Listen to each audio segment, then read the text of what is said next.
The ballroom at the Ritz-Carlton in Washington, D.C. was utterly resplendent. Dripping with crystalline chandeliers and polished marble floors, it embodied the grandeur befitting a landmark celebration for equal rights and social justice causes.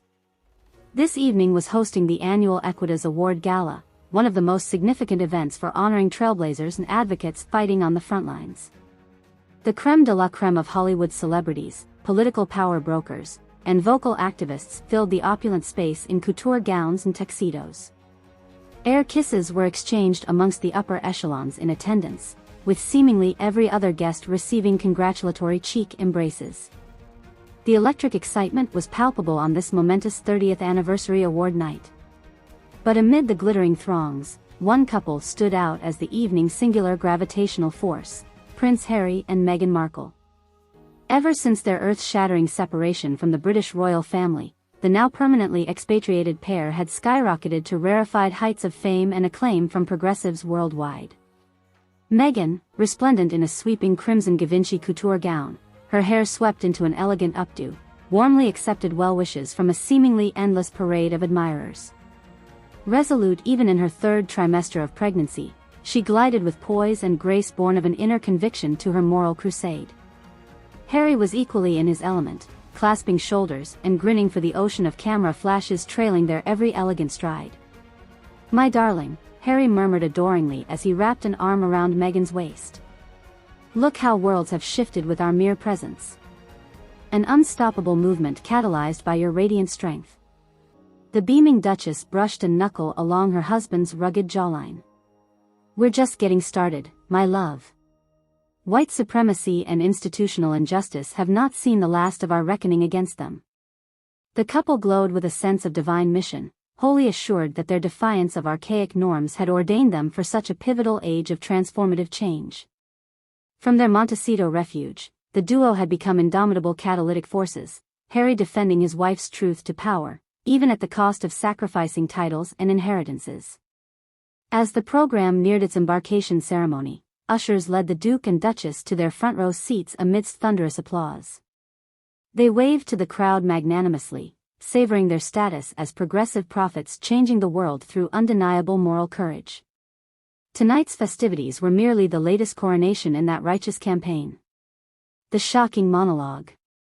After a rousing rendition of "Imagine" kicked off the opening slate of speakers, the broadcast icon Karine Jean-Pierre took to the podium as host for the evening's marquee celebration. In between introducing various musical acts and presenting the first honorary awards, she segued into a very special comedic component. "And now, it is my distinct honor to welcome to the stage a true living legend in music, advocacy, and activism with a sparkling 4 decades of achievements," Jean-Pierre announced to the packed ballroom. "He's a creative genius who has selflessly used his superstardom as a microphone for amplifying every major societal evolution and reckoning of our modern era." The host paused to soak in the building wave of anticipatory cheers from spectators. "Put your hands together for one of the all-time great humanitarians and trailblazers, the one and only Sir Elton John."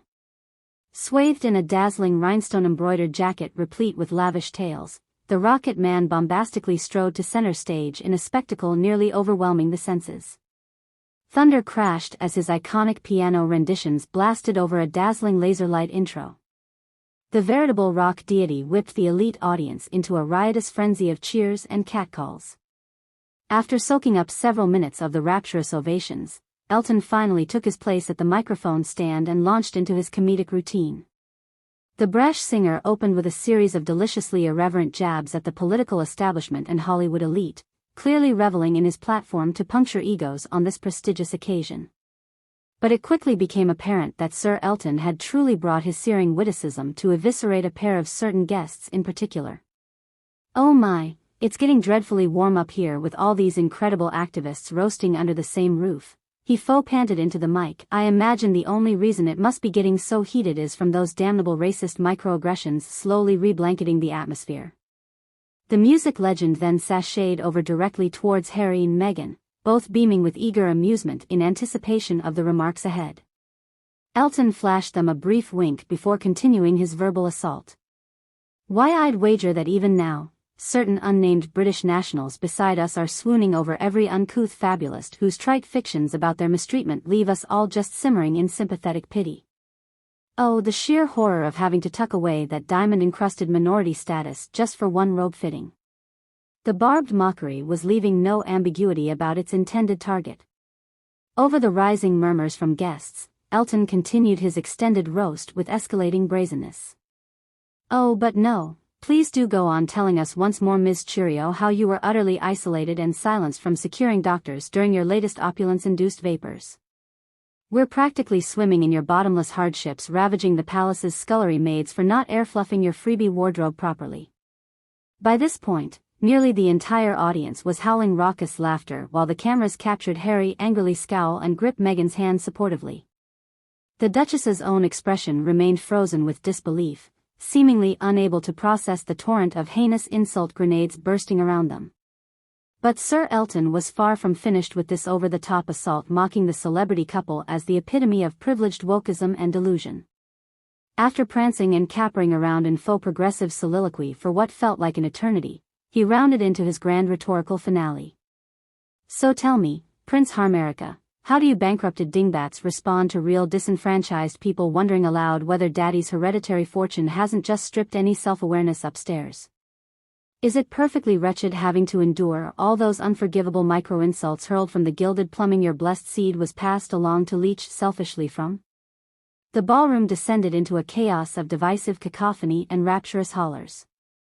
Camera flashes illuminated fuming exhalations of pure rage from the Sussexes, who sat utterly disgraced in the debris field of such overwhelming humiliation. Whatever woke supremacy they assumed was their invulnerable right scorched away in mere moments by the unrepentant Rocket Man. Composing himself. Finally, after vaudevillian swiping of his brow and wheezing for comedic effect, Elton adopted a more conciliatory effect. "Ah, there I go again, borrowing Don Rickles for destitute grifters' material to ingratiate myself to the pearl-clutched masses. Truth be told, my beauties, I bloody well adore both those embattled petulants and their never-ending woes bravely endured beside us tonight." The beloved music icon reached into his coat pocket and produced a handwritten envelope. As the tension in the ballroom simmered back down, he affixed the couple with a surprisingly earnest look of compassion. "Harry and Meghan, you know I was only jesting just now in a feckless attempt to garner some good-natured humor. But all tomfoolery aside, I truly wish to congratulate the both of you on receiving tonight's highest honor, the Nelson Mandela Iconoclast for Disruptive Impact Award." With a wink and grandfatherly grin, Sir Elton carefully opened the envelope and read the laudatory inscription enclosed. "For their tireless work highlighting the plights of the voiceless through defiantly upholding truth and moral clarity, for embodying the relentless struggle against outmoded prejudices by colonial institutions, for personifying humanity's noblest virtues of self-determination."